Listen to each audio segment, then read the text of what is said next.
Hi students, welcome to our channel. இன்னைக்கு 11th max sets relations and functionல exercise 1.1ல first sum பார்க்க போறோம். சரி பார்க்கலாம். First write the following in roster form னு சொல்லி கொஸ்டின் கொடுத்திருக்காங்க. அது கீழ ஒரு 4 சப்டிவிஷன் கொடுத்திருக்காங்க. ஒவ்வொரு சப்டிவிஷனா உள்ள பார்க்கலாம். ஃபர்ஸ்ட் வந்து x belongs to n என்னன்னா நேச்சுரல் நம்பர்ஸ் x ஸ்கொயர்னு சொல்லிட்டு 121 வரைய கொடுத்திருக்காங்க. அது கீழ தான் இருக்கும் அப்படினு சொல்லியிருக்காங்க. and x is a prime number ஒரு prime நம்பர்னு சொல்லிட்டாங்க. சரி, இப்போ நம்ம ஏன்னு எடுத்துக்கிறோம் அந்த செட்டை. இந்த கொடுத்துருக்க கொஷினில் இருக்க அந்த செட்டை வந்து ஏன்னு எடுத்துக்கிறோம். அது வந்து எப்படின்னா ஃபஸ்ட்டு எப்படி கண்டுபிடிக்கணும்னா நேச்சுரல் நம்பர்னு சொல்லிட்டாங்க. ஸோ 1லேருந்து ஸ்டார்ட் ஆகும். நெக்ஸ்ட்டு 121க்குள்ளே தான் அதோட ஸ்கொயர் நம்பர்ஸ் இருக்குன்னு சொல்லியிருக்காங்க. 121 வந்து 11ஓட ஸ்கொயர், அப்போ 10 வரைய. அதுவும் ப்ரைம் நம்பராக இருக்கணும்னு சொல்லிட்டாங்க. ப்ரைம் நம்பர்ஸ் இதில் என்னென்ன இருக்குன்னா 2, 3, 5, 7 அதான் இருக்குது. அதை நம்ம எழுதியாச்சு. ஏ செட்டு கண்டுபிடிச்சாச்சு. நெக்ஸ்ட்டு வந்து செகண்ட் சப்டிவிஷன் என்ன கொடுத்துருக்காங்கன்னா எக்ஸ் பிளான்ஸ் டு இது செகண்ட் வந்து set of all positive roots of the equation அப்படின்னு சொல்லிட்டு ஒரு ஈக்குவேஷன் கொடுத்துருக்காங்க. இந்த ஈக்குவேஷனில் இருக்கிற all positive roots set of all positive roots அப்படின்னு சொல்லியிருக்காங்க. நம்ம லெட் பீன் போட்டு அதை எழுதிக்கிறோம் கொஷினை. அப்புறம் வந்து இதில் கண்டுபிடிக்கணும். அதை வந்து ஈக்குவல் பண்ணி 0க்கு ஈக்குவல் பண்ணணும். ஒவ்வொரு செட்டாக ஒவ்வொரு இதை தனியாக ஈக்குவல் பண்ணுறோம், இதை தனியாக ஈக்குவல் பண்ணுறோம், இதை தனியாக ஈக்குவல் பண்ணுறோம். இதை ஈக்குவல் பண்ணோம்னா எக்ஸுக்கு 1 வேல்யூ கிடைக்கும்.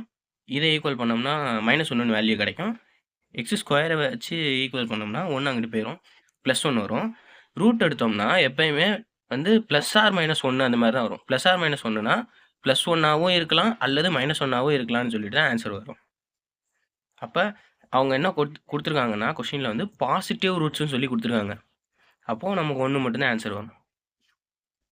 நெக்ஸ்ட்டு வந்து தேர்ட் சப்டிவிஷன் என்ன கொடுத்துருக்காங்கன்னா X belongs to n 4x + 9 52 வரைக்கும் அப்படின்னு சொல்லியிருக்காங்க. நம்ம இந்த ஈக்குவேஷன் மட்டும் லெட் சீன் போட்டு இந்த இதை எழுதிக்கிறோம், இந்த செட்டை எழுதிக்கிறோம். நெக்ஸ்ட்டு வந்து அந்த ஈக்குவேஷன் இருக்குது பார்த்தீங்களா, அதை மட்டும் எடுத்து ஈக்குவேட் பண்ணி பார்க்குறோம். ஈக்குவேட் பண்ணி பார்த்தோன்னா 9 அங்கிட்டு போயிடும், -9 போகுது. 4x வந்து 43க்கு கீழே இருக்குது அப்படின்னு வரும். எக்ஸ் வந்து லெஸ் தென் 43/4 அதை டிவைட் பண்ணோன்னா 10.75 வருது. 10.75னா என்ன, அது வந்து நேச்சுரல் நம்பர்னு சொல்லியிருக்காங்க. ஸோ நமக்கு பாயிண்டில் வராது. அப்போது 10க்கு கீழே இது 10.75க்கு கீழே 10 அங்கே இன்க்ளூட் ஆயிரும். அந்த வேல்யூஸை நம்ம எழுதுகிறோம். நேச்சுரல் நம்பர்ஸ் எதுலேருந்து ஸ்டார்ட் ஆகும்னா 1லேருந்து ஸ்டார்ட் ஆகும். இந்த கண்டிஷன் படி பார்த்தோம்னா 10.75 வரைய வருது. அப்போது அது வந்து நேச்சுரல் நம்பர், அதுக்குள்ளே எது இருக்குன்னா 10 வரைய. ஸோ 1, 2, 3, 4, 5, 6, 7, 8, 9, 10 அப்படின்னு சொல்லி 10மே வரும். எழுதியாச்சு. Next fourth subdivision X such that X - 4/x + 2 = 3ன்னு சொல்லிட்டு ஒரு சப்டிவிஷன் கொடுத்துருக்காங்க. -2 வராதுன்னு சொல்லியிருக்காங்க ஆரில். எதனால் -2 வராதுன்னு சொல்லியிருக்காங்கன்னா, இப்போ இங்கனுக்குள்ள -2 நம்ம போட்டோம்னு வச்சுக்கோங்களேன், +2 - 2 0 ஆயிரும்.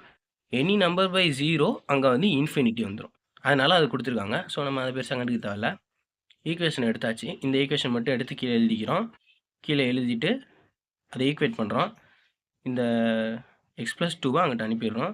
மல்டிப்ளிகேஷனில் போகும். 3x + 6 வரும். இங்கே x - 4 இருக்குது. எக்ஸை ஒரு சைடாகவும் நம்பர் டேமை ஒரு சைடாகவும் அனுப்பிடுறோம். 2x = -10 வருது. x -5 வருது.